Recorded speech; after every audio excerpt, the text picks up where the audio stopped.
Good morning, students. We are going to start a new chapter, and the name of the chapter is Pronouns. Before moving into the chapter, let us first know what is subject, verb, and object. So, I have given you a sentence. The sentence says, Billy took the folder. Now, whoever does the work in a sentence becomes the subject. So, we use the question words who for living being and what for non living being to ask a question to a sentence. In this sentence there is a living being, that is Billy, so we will ask question with who. So along with the verb, let us ask the question, who took the folder? The answer comes out to be Billy, so Billy becomes the subject as Billy is doing the work of taking the folder.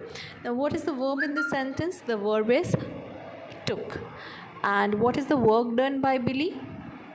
Taking of the folder. Billy is taking the folder. So verb along with the work done becomes the object. So took the folder is a object. Got it?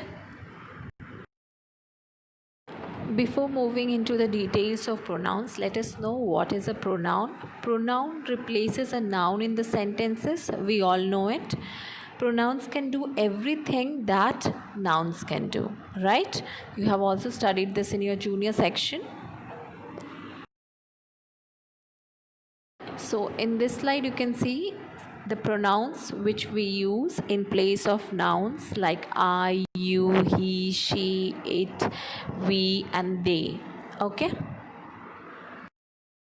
Now why do we need them? Why do we need pronouns? We need pronouns to avoid repeating nouns, because repeating nouns again and again makes the sentence complex. I'll give you an example to prove it.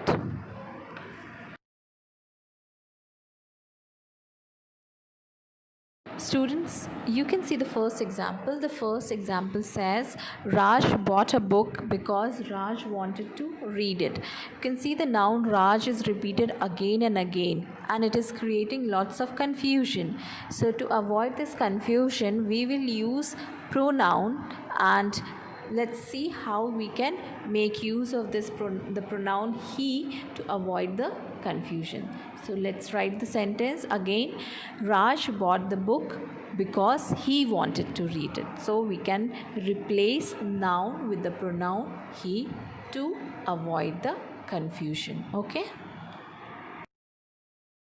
Students, now here comes the important part of the pronouns, that is subjective and objective case.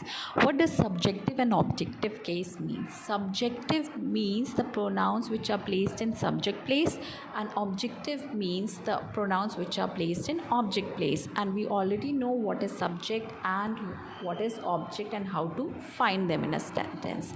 So first we will understand the subjective and objective case for singular pronouns. So singular pronouns like I, you, he and she, when they are placed in subject place, they remain as I, you, he and she. But when these pronouns are placed in the objective place, that is they comes under objects in a sentence, then they change their form. Like I changes to me, you remains same, he changes to his and she changes to her. So this you have to keep in mind so that you don't make any mistake. Now let us understand the subjective and objective case for plural pronouns, right? So plural pronouns are we, you, they. So in the subjective case or in the subject place, they will be as it is, we, you and they. Yes, you we use for both singular and plural. And for the objective case, we will change to us, you will remain you and they will change to them. Okay? Now let us understand the subjective and objective case with the help of some examples. The first example says, we must not be late. So what is the subject in this sentence? The subject is we. So we is in its subjective case. It is a pronoun. So yes, it is correctly used here. Right? Next sentence says Rohan and me went for a walk. Now what is the subject in this sentence? There is a compound subject, Rohan and me, right? So remember the subjective case of me, it is used in object place, right? Pronoun me is used in the objective case. Instead of me, it should be I. So here the sentence is not correct. So the correct sentence should be Rohan and I went for a walk. Now let us understand the next example. The next example says she gave Rohan and I the copies. So she here is in the subjective place. So pronoun she is correct as it is the subject.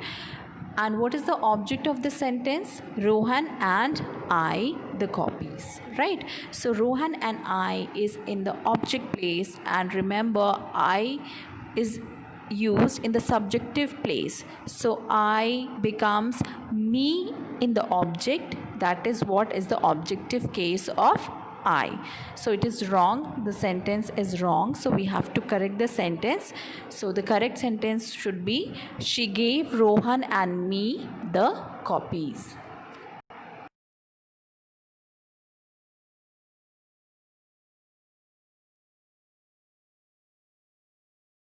Students, let us see what comes under first person, second person and third person. So the pronouns which comes under first person are I, me, us, we, are. Second person pronouns are you, your, yours, and third person pronouns are he, she, him, her, it, they, them. You should keep in mind, otherwise you will make mistakes in your answers. Now here comes the important part. Let us understand the pronouns sequence of singular pronoun and sequence of plural pronoun. That is how to write pronouns in a particular sentence. It is not that you can randomly use any pronoun anywhere. There is a sequence.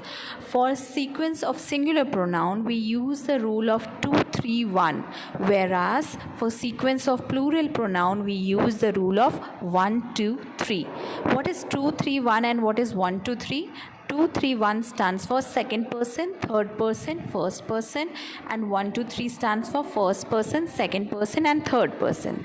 So let's move to the sequence of singular pronoun. The example I have given is I, you, and he are going to school. So let us now find out the persons of the pronouns. I is a first person, you is a second person, and he is a third person. But the rule says when singular pronouns are there in a sentence, they should be put in 2-3-1 rule. So let us put it in that rule.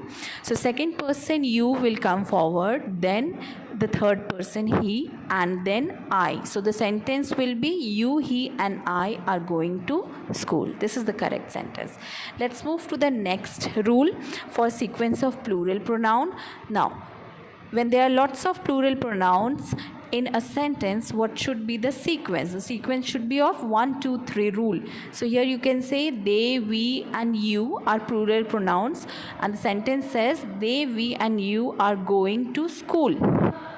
But they are placed in third, first, and second order. They is third person, we is first person, and you is second person. So let us put it into the rule. First one will be we, then second person you, and then the third person they. Then the correct sequence is this. The sentence should be the second sentence should be we, you, and they are going to school. Okay. Students, now let us understand the pronoun sequence for negative case.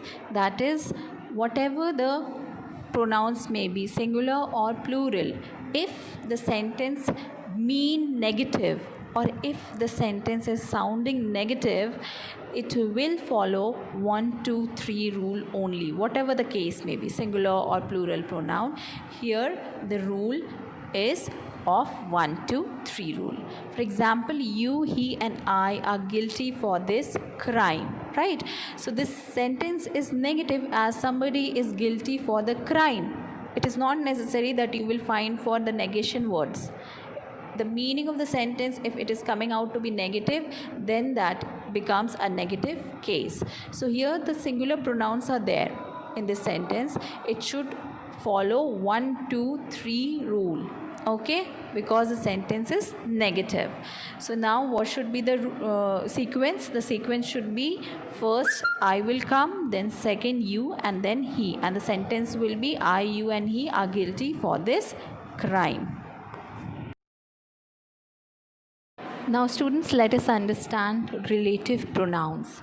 Now who, what, which, that, whom, these are relative pronouns, but we will deal with the important and confusing ones. As you already know what is the work of what and whom, so let us now understand who, which and that, what are they used for. Like who is used for humans, which is used for non-humans, and that can be used for non-humans plus humans, whichever the case may be, right? Now the most probably your question comes from which and that portion, okay? Now here let us know more about which and that. So that is known as restrictive relative clause, and which is known as non-restrictive relative clause. You can see in this slide I have written important in place of restrictive relative clause, and under that is written. So we will talk about it with the help of example, and you can see the next one, non-restrictive relative clause, and under it which is written, and there a yellow box is there where a red line, comma, and a line is there.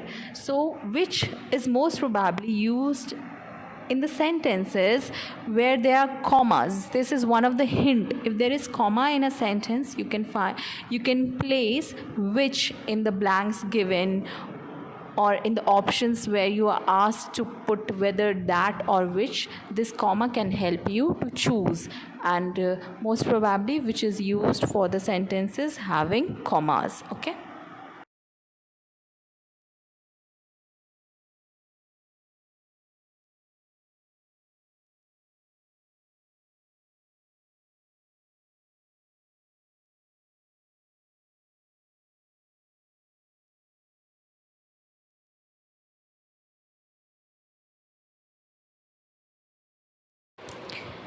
Now students, let us understand the relative pronoun which and that, because they confuse you the most. Let us understand it with the help of the example. The first example says the earth is the only planet in a solar system.